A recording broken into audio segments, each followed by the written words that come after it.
get back over to the screen. All right, here is where I put the scans at, and there are the 3 that I did just now. All right, so I'm going to drag these over onto the soda screen and drop them onto the iPhoto icon. So I'm just going to import those into iPhoto.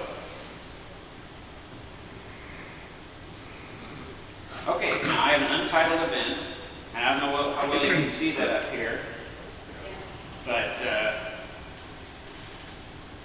July 24, 2008, that's not when that event took place. Well, here's where the date, because I've got the dates on here, July 24th, 9 a.m., that's when it happened. Well, no, it's not when it happened. It took me a long time to find something, because I can sit here and I can automatically go through each of those slides and I can write, put the date, put the time, put the date, put the time. There's no nice keyboard shortcuts I need to get there quickly.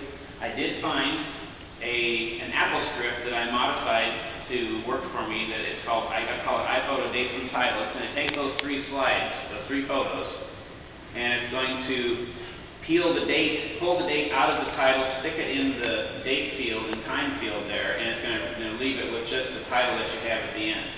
So now I've got Get to Christmas, Digging in the Yard, Cats Like Christmas Too, and they have the right dates over there. And now, up here, it has untitled event December 12th through December 25th, 2001.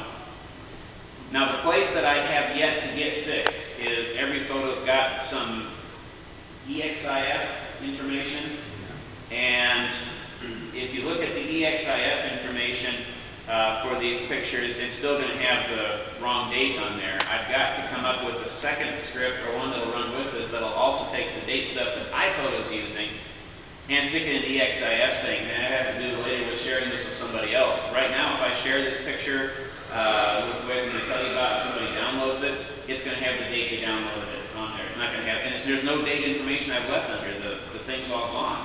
Steve? Yes? EXIF is what? It's something, I don't know what it stands for, but it has a lot of information about a photo, like where it was, the shutter speed, what kind of camera took it. It's probably stuff that the digital cameras came up with, the photo information that goes along with the photo. Like resources. What's that? The resource file, sort of. Something like that. Very similar to the MP3 tag information when you have all your stuff in iTunes. It's embedded in the file, in the JPEG. Yeah. It's extended information. Unfortunately, iPhoto uses its own database to keep track of these things, which is not the same as the database that's embedded with the photo, like the MP3 tags. And so I've got some tools that I found. Somebody had a script that sort of worked, but I couldn't make it do it. But there is a way of getting this off there, and someday I'll have a script that does that too. For now, we'll show it in iPhoto. There are applications that will do that on whole directories. That will take, for example, file attributes and put them into the exit, or the other way around. The problem with the file attributes in this is the file attributes are still going to say December or July 24th at 9 a.m. because that's when I created the pictures. So I really needed to work from within iPhoto and work with these dates that I just created from my file name. Or before I put it in iPhoto and have iPhoto do this, I need to have it take the name out of the title and stick it in the EXIF and then have iPhoto do what it does. So that hasn't come up just yet. One other thing that you, just like iTunes, if you're going to get the most out of iTunes, you need to, come on, let's go over here.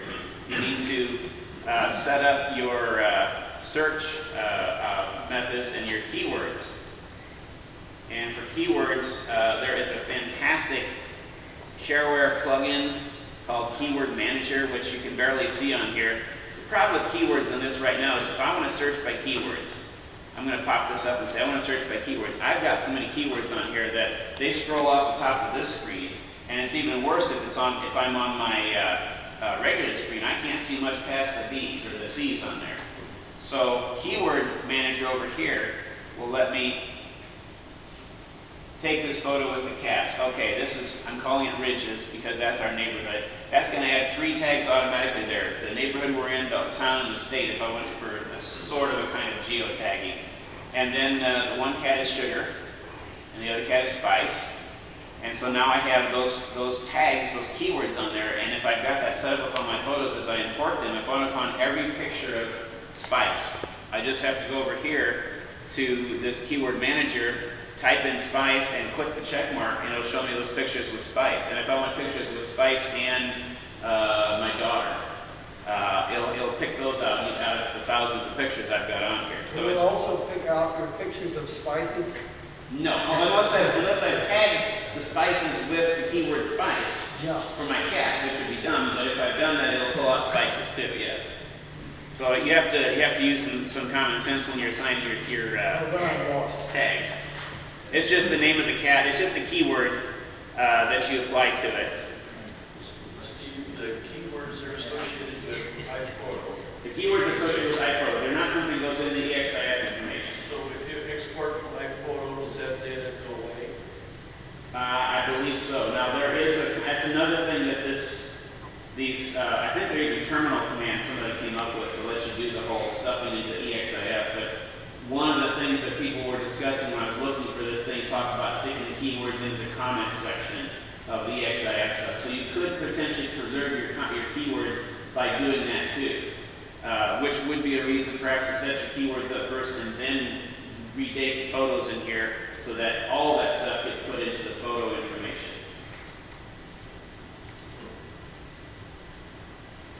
You know, I think this is just what I want to do here is probably just going to be easier if I just not have the mirroring turned on, because it's going to be easier to switch back and forth from things if I don't have to keep looking for that mouse. Okay. So printing photos. Well, you may want to print them because that's what a lot of folks like. There's many ways of doing it. Built into iPhoto is this connection to iLife's online photo stuff. Tons of ways they can do it. You just get prints, and they're currently, I think, at 12 cents a piece, plus shipping. So if you have like 5 pictures you want to do and then pay the $2.98 to ship them to you, well, go ahead and do so. If you have that few, it might just well be good to go over to Walgreens or Target and have them do it. But you can do all kinds of cool stuff. You can do pointer comes in handy.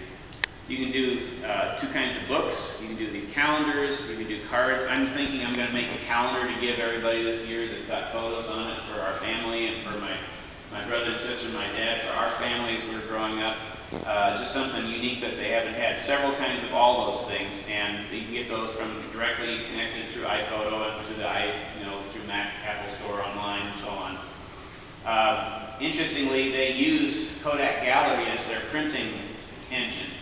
So if you want to go to Kodak instead, it doesn't have the cost on here, but I think it's pretty similar. You upload your photos, you print them, and you tell them to print it, they'll send you the prints.